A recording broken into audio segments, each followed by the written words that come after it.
بات 1500 کی نہیں ہے،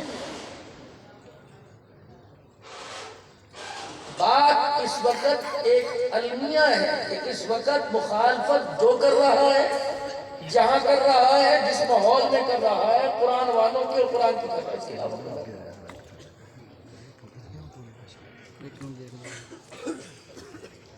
آپ کسی کو فون کریں، قاری یعقوب صاحب، بھائی اسماعیل صاحب، بزرگ نے میرے حضرت صاحب، حاجی صاحب، خواجہ صاحب، ملک صاحب تشریف لائیے، ہمارے ہاں نئی مسجد کی تقریب ہے، افتتاح ہے، وہ فوراً پلٹ کے کہے گا حاجی صاحب اور تھوڑی تھی جو اسے بنانے کی کوشش کرتے رہے، اس بول پہ آپ توبہ کرنے کہہ دو یا اللہ میری توبہ۔ اگر پکڑ میں آگے تو نہ خدا نمازوں کو دیکھے گا، نہ بیت اللہ کے طواف کو، نہ نبی کے روزے کی درود کو دیکھے گا، ایسی پکڑ کر ایسی جگہ پھینکیں گے خدا کی قسم دنیا ترس نہیں کھائے گا۔ مخالفت نہ کرنا قرآن کے اداروں کے اور مساجد۔ کوئی مدرسہ نیا تعمیر ہو تو کہتے یار اور چھوڑے ہیں، ایک اور مدرسہ کھل گیا، مدرسوں کا جال بچھا کے کیا کرو گے؟ اور مسجدیں چھوڑیے جن کو آباد کر رہے، اور مسجدیں بنا کے کیا کرو گے؟ یہی سوال میں آپ سے پوچھتا ہوں، ساری زندگی باپ دادا کے مکان میں گزار کر جب دوسرا مکان دوسرے سے بیٹوں کے لیے تیسرا مکان بناتے ہو، کبھی ہم نے تمہارے سے پوچھا کہ اور مکان کیوں بنا رہے ہو؟ ہمارا احسان ہے کہ ہم اپنے مدرسے کے بچے تمہارے گھروں میں بھیج کر قرآن پڑھوا کر ہاتھ اٹھا کے تمہارے گھروں کی برکت کی دعا کرتے ہیں۔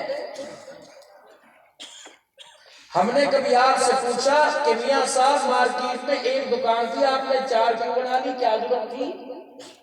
ہم نے کبھی آپ سے پوچھا کہ آپ نے ایک گاڑی سے 4 بنائی، کیا ضرورت تھی؟ جب ہم تمہارے کام میں مداخلت نہیں کرتے، تمہارے کاموں کی ترقی میں دعا کرتے ہیں، تو آپ کا ہمارے کاموں کی ترقی میں ہاتھ اٹھانا کیوں مشکل ہو جاتا ہے؟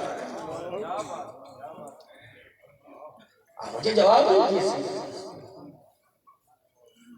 جب ہم تمہاری مارکیٹوں کی تمہارے پلازوں کو دیکھ کر کہتے اللہ تیری چوکھا دے، تو تم کیوں کہتے ہو جو بند ہے جو ہے وہ بھی بند ہو جائے، اور بنانے کی کیا ضرورت ہے؟ آج کاغذ قلم کوئی لے کے آئے اور ذمہ داری سے میرے سے لکھوائے، چلو آج کے بعد ہم کسی چیز کسی مدرسے اور مسجد کا افتتاح نہیں کرتے، اللہ نہ کریں، لیکن 10 سال کے بعد 20 سال کے بعد جب ہمارے جنازے اٹھانے کے لیے کرائے پر مزدور لانے پڑے تو پھر ہم سے اپنی اولاد کا گلہ مت کرنا۔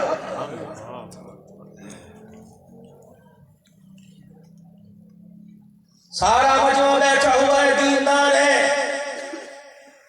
100 نہیں 120% نمازی، متقی، پرہیزگار، روزے دار ہیں۔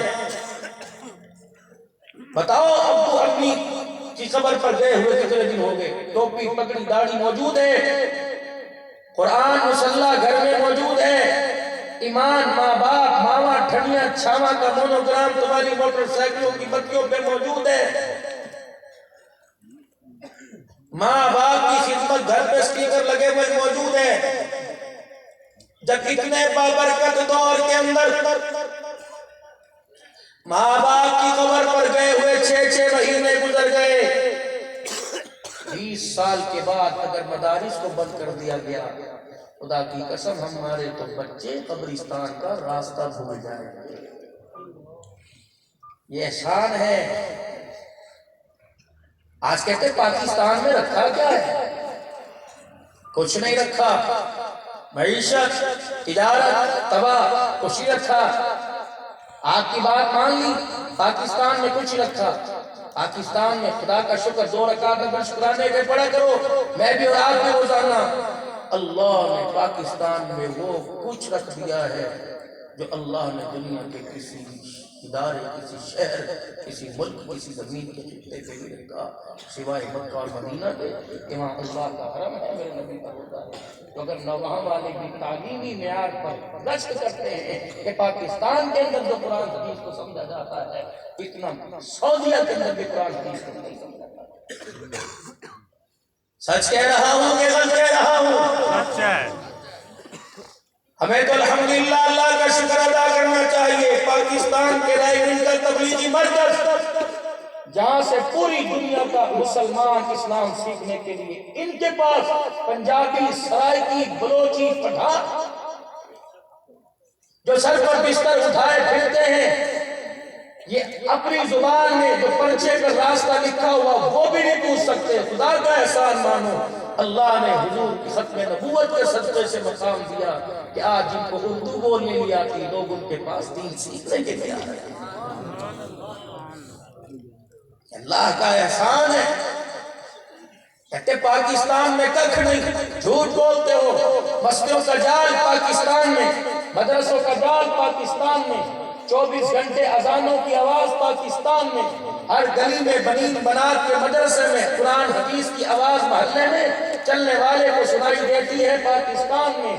ماں، بیٹی، بہن، بیوی، اس کا آپس کے اندر ان کا جو ہے فرق رکھنا پاکستان میں۔ جاؤ سڑک پر، جہاز کی اڑان کو دوسری جگہ جا کر اتارو، نہ تمہیں بیٹی بیٹی، نہ ماں ماں، نہ بہن بہن، نہ بیوی بیوی نظر آئے گی، وہاں ایک ٹیشو پیپر نظر آتا ہے۔ لیکن خدا کا شکر ہے کلمے کی برکت سے اتنی غیرت تو ہے کہ ہم اپنی ہو یا دوسری کو دیکھ کے نظریں تو جھکا لیتے ہیں۔ اب بھی کہتے ہو پاکستان میں کچھ نہیں۔ رمضان المبارک کی بہاریں آ رہا ہے، اللہم بارک لنا فی رجب و شعبان و بلغنا رمضان۔ میرے نبی نے دعا فرمائی جب رجب کا چاند دیکھا، اللہ رجب اور شعبان کے مہینے میں برکت دے، اس کے ذریعے سے اللہ ہمیں رمضان کے قریب کر دے۔ یہ میرے نبی کی دعا، پڑھ لو، اللہم بارک لنا فی رجب و شعبان و بلغنا رمضان۔ یہ ہے سبحان اللہ، اتنا بڑا برکت والا مہینہ کہ کمری والا 2 مہینے پہلے جھولی اٹھا کے بیٹھا ہوا ہے۔ نکاح، حیا، یہ کلچر الحمدللہ پاکستان میں دنیا کے اندر مرد عورت کے تعلق اور اس کی نسبت کو جوڑنے کے لیے جو دستور، جو قانون، جو نظریہ، جو تصور اسلام نے محبوب کے جوتیوں کے تو خیر دیا ہے، اللہ کی قسم پوری دنیا میں مرد عورت کے ملاپ کا یہ تصور نہیں ملتا۔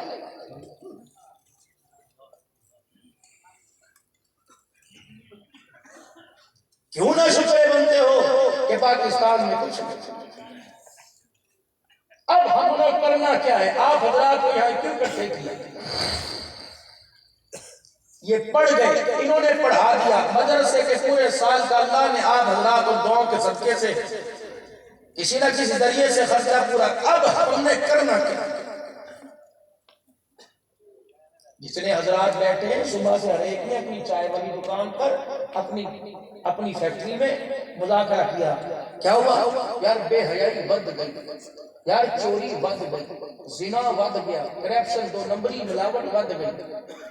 یہ تو مجھے بھی پتا ہے، آپ کو بھی پتا۔ اس سے باہر نکلنے کا طریقہ کیا ہے؟ چوری سے، بے حیائی سے، جھوٹ، غیبت، سودی نظام، سودی کاروبار سے،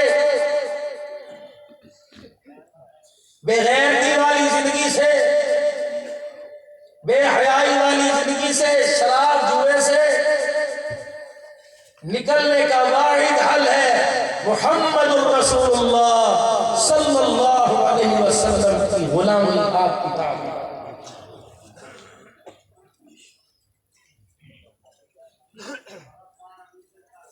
قل اطیعوا اللہ واطیعوا الرسول، علیحدہ ہے۔ قل ان کنتم تحبون اللہ فاتبعونی، علیحدہ ہے۔ حکم کی اطاعت کر اور اطاعت کے پورا کرنے پہ میرے نبی کی تابعداری کر۔ بیٹھے علماء کرام شوف بیٹھے، پوچھو اطاعت اور تابعداری میں، اتباع میں کیا فرق ہے؟ اطاعت جو حکم حال کا میں نے تجھے دے دیا اس حکم کے پورا کرنے پہ میرے نبی کے طریقے کو تلاش کر۔ پانی کھڑے ہو کے پینے میں میرا حکم ہے، پیاس لگے بجھانے کے لیے پاک پانی ہے، اس میں طریقہ تلاش کر کے میرے محبوب نے پیاس بجھانے کے لیے۔ یہ دیوبند دیوبند دیوبند ہم کسی خاص وجہ سے کہتے ہیں، اللہ نے یہ دیوبندیوں کو ایک نہیں کروڑوں موتی عطا فرمائے ہیں، جو اس دور جدید میں اور دور ماضی میں، قریب میں، بعید میں سارے حضرات گزرے ہیں۔ مولانا شبیر احمد عثمانی صاحب نور اللہ مرقدہ حضرت انور شاہ صاحب کاشمیری رحمت اللہ علیہ کا آخری وقت بستر پہ لیٹے ہوئے، علماء انتظار کر رہے ہیں کب خبر آئے گی کہ خالق حقیقی سے جا ملے۔ مولانا شبیر احمد صاحب عثمانی رحمت اللہ علیہ فرمانے لگے میں بستر کے پاس کھڑا تھا حضرت کے پاس، اور آپ کو چمچی میں ڈال کر دوائی دی جا رہی تھی، تو آپ اس نزا کے عالم میں نزا شروع ہو گئی تھی، اس وقت آپ اپنے ہونٹوں کو جنبش دے رہے تھے۔ تو مولانا شبیر عثمانی رحمت اللہ علیہ کان میں کہنے لگے حضرت دوائی پینا سنت ہے۔ اس خدا کے بندے نے آنکھیں بند کرتے ہوئے کہا حضرت لیٹ کے پینا نہیں، بیٹھ کے پینا سنت ہے صلی اللہ علیہ وسلم۔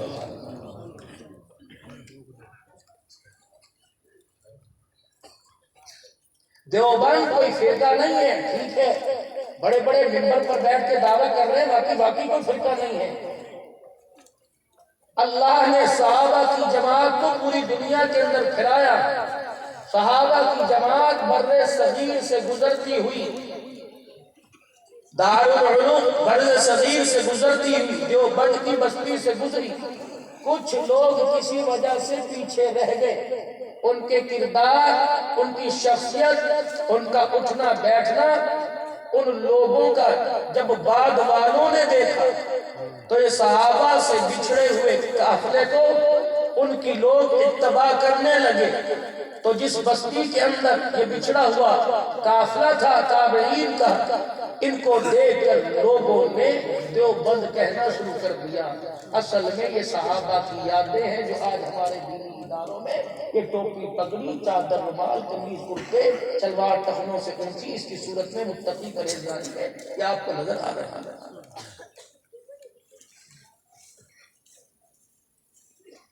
اللہ کا شکر ادا حضور علیہ السلام کی غلامی کا آج تو گلے میں ڈال کے اٹھنا ہے بس۔ دنیا کے اندر اعلان ہو رہا ہے یار اس پارٹی کے ساتھ ہو جا، اس پارٹی کے ساتھ ہو جا۔ مالک کائنات نے سارا مسئلہ حل کر دیا، فرمایا ایھا الذین آمنوا اتقوا اللہ وکونوا مع الصادقین۔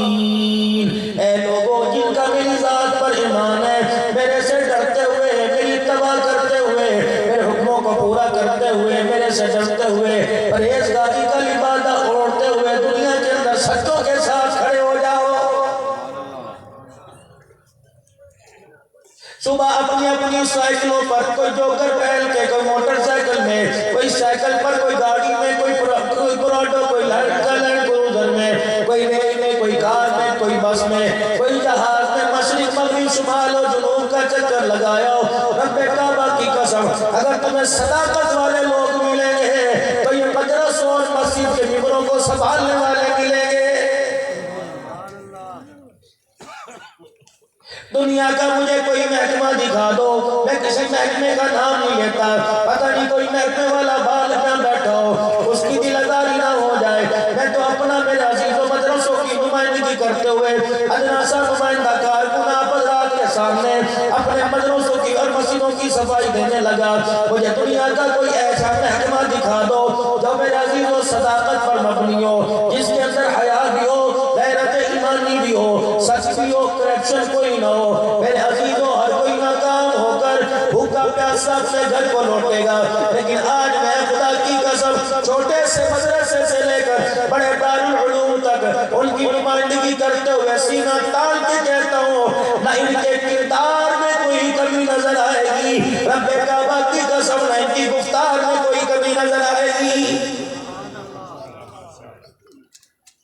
دلیل کیا ہے؟ یہ سننے کے